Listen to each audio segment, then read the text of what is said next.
फिर से स्वागत है आपका मेरे channel grow green with Kavya में। दोस्तों, आज की इस वीडियो में हम डिफिनबेकिया के प्लांट की प्रोपगेशन देखेंगे। किस तरह से आप डिफिनबेकिया के प्लांट को कटिंग के थ्रू मल्टीप्लाई कर सकते हैं, लेकिन उससे पहले इस प्लांट को थोड़ा जान लेते हैं।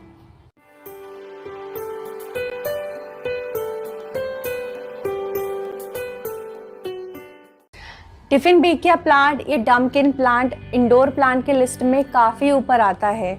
इस प्लांट को ज़्यादातर इंडोर रखा जाता है क्योंकि ये ऑक्सीजन रिच प्लांट है।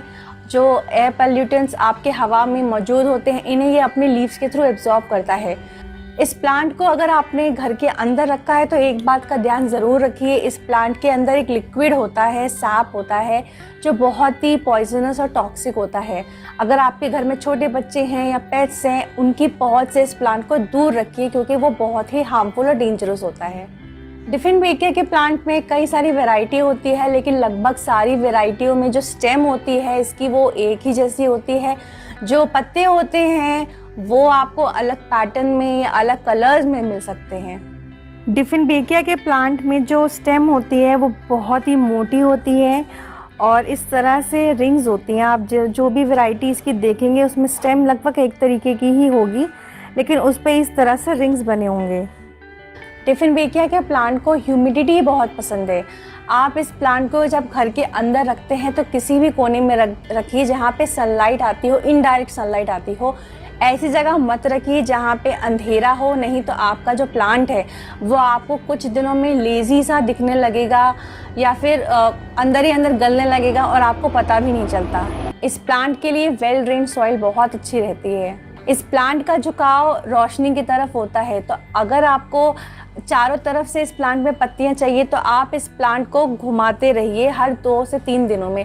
नहीं तो क्या होगा कि जिस तरफ रोशनी आ रही है उस तरफ पत्तियां आएंगी, लेकिन जिस तरफ अंधेरा है या जहां रोशनी नहीं पड़ रही है वहां ये खाली सा हो जाएगा, वहां पत्तियां कम आएंगी और इस जो प्लांट का जो झुकाव है वो एक तरफ हो जाएगा।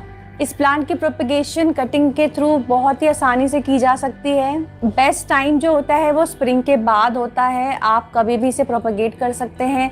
हालांकि सर्दियों में आप इसे अवॉइड कीजिए क्योंकि सर्दियों में डोर्मेंट पीरियड होता है, उस समय ये प्लांट ग्रोथ नहीं करता, बल्कि इसकी जो पत्तियां हैं वो नीचे से गलने लगती हैं और धीरे धीरे जब तक आपकी सर्दियां जाएंगी 3-4 पत्ते आपके गल चुके होंगे, तो उस टाइम पे आप इसे प्रोपगेट करना अवॉइड कीजिए क्योंकि उस टाइम पे रिस्की होता है। सर्वाइवल चांसेस जो हैं वो बहुत कम होते हैं।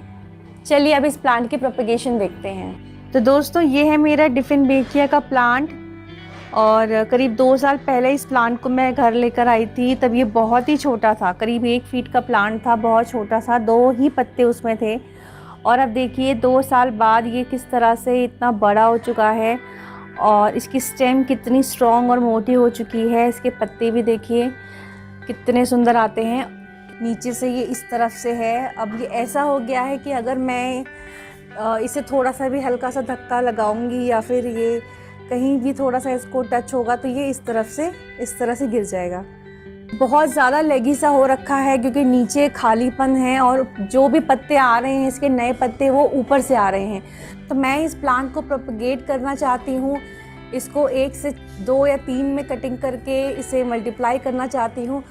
ट्राई करूँगी कि मैं उसे एक अच्छा शेप दे सकूँ शुरुआत से ही।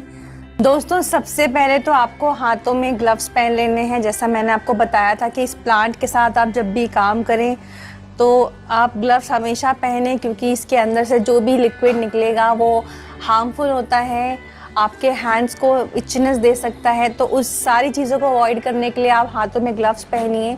और जो भी आप कटिंग के लिए आप जो भी इंस्ट्रूमेंट यूज़ कर रहे हैं, कटर है या नाइफ़ है, आप उससे मेक श्योर कीजिए कि यूज़ करने के बाद उसे आप अच्छे से वॉश करेंगे और तब आप उसको यूज़ करेंगे।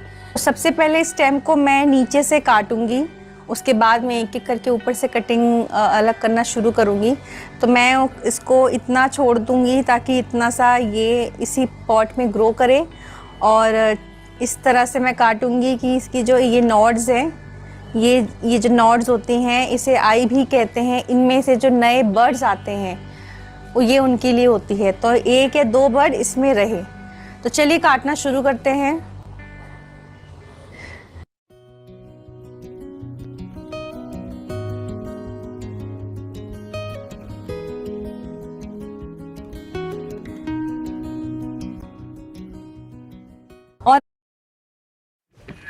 हेलो हेलो, आप इस मोमो पार्टी का पैसा किसी भी पेमेंट ऐप से मेरे फोन नंबर पे भेज सकते हैं, क्योंकि मेरा फोन नंबर ही गूगल पे पर मेरा यूपीआई नंबर है।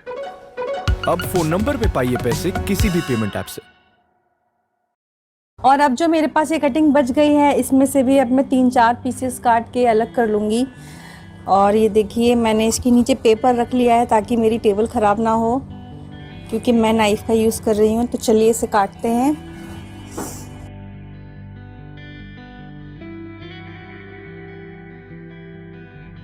एक बात का ध्यान आप ज़रूर रखिए कि जो भी पार्ट आप कटिंग करेंगे, उसके ऊपर का पार्ट और नीचे का पार्ट आपको याद रखना है, कौन सा ऊपर का है, कौन सा नीचे का है।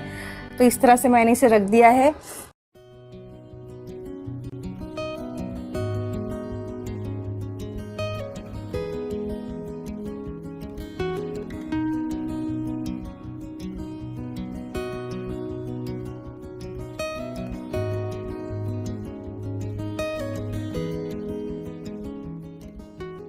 ये जो ऊपर का पार्ट मेरे पास बचा हुआ है, इसे मैं एज इट इज़ मिट्टी में, गमले में इस तरह से लगा दूंगी।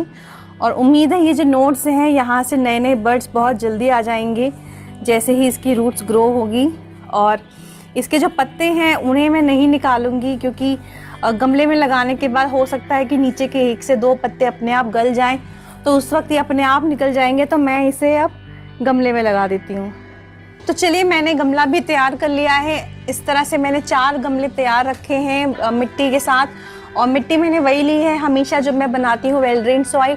एक पार्ट जो मेरी गार्डन सॉइल होती है, एक पार्ट कंपोस्ट ली है और एक पार्ट मैंने सैंड ली है। इसके अलावा जो मैं हमेशा मिलाती हूँ, उसमें 1 मुट्ठी नीम खली और 2 से 3 चम्मच बोन मील और 1 चम्मच फंजीसाइड पाउडर मैंने इसमें मिलाया है। तो इस तरह से ये जो कटिंग है ये मैं लगाने वाली हूँ। ये जो मेरे कटिंग का ऊपर का पार्ट था, ये मेरी कटिंग का नीचे का पार्ट है। तो इसको मैं इस तरह से लगाऊंगी। हालांकि जो कटिंग्स हैं आप उसको 2 तरीके से लगा सकते हैं, वर्टिकल लगा सकते हैं, हॉरिजॉन्टल लगा सकते हैं। तो मैं दोनों जो तरीके हैं उनको ट्राई करूँगी। तो ये जो मेरी कटिंग है ये थोड़ी बड़ी है, तो मैं इसको सिंगल गमले में लगाऊंगी।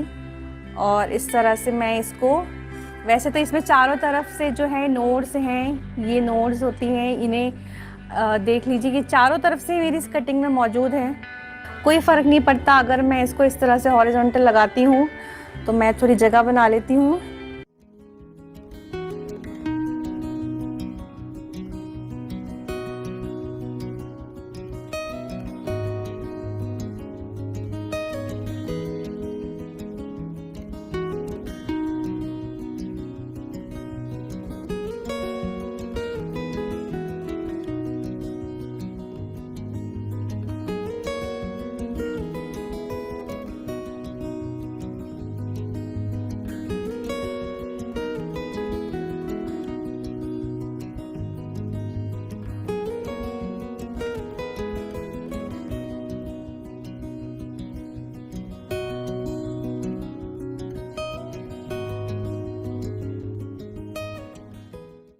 तो देखा आपने कितनी आसानी से आप इन प्लांट को मल्टीप्लाई कर सकते हैं। कुछ दिन वेट करते हैं और इसके रिजल्ट्स मैं आप सभी के साथ ज़रूर शेयर करूंगी। तब तक आप अपनी गार्डनिंग को एंजॉय कीजिए और चैनल को सब्सक्राइब नहीं किया है तो जल्दी से सब्सक्राइब कीजिए। Bye bye.